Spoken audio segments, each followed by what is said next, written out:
So this is the problem where I don't think anybody's going to sleep through it. So if you're suffering from jet lag, this is where I think you wake up.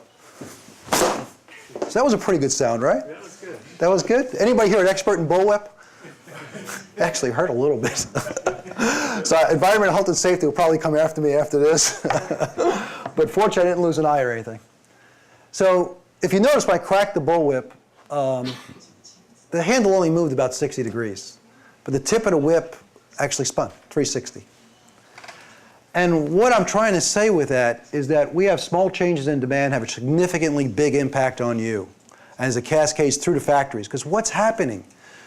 We're looking at that customer demand and we're modifying it. We're adding a little bit. And then it's going to our factories and they're building kanbans and they're building buffers. And then it's going to each of you and you're doing the same. And then what happens? Those finicky customers, they change their mind and we push it out to you again. And each of those perturbations, you heard Dave talk about, don't go over 25%.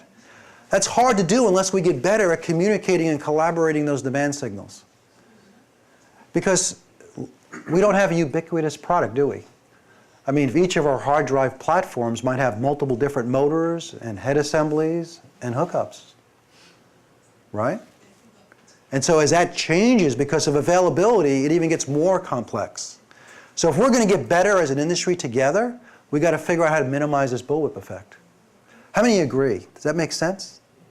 Yeah? So the solution is to share end-to-end information much more quickly, accurately, and frequently, and also to work that complexity so we simplify and have more common parts up and down the platforms.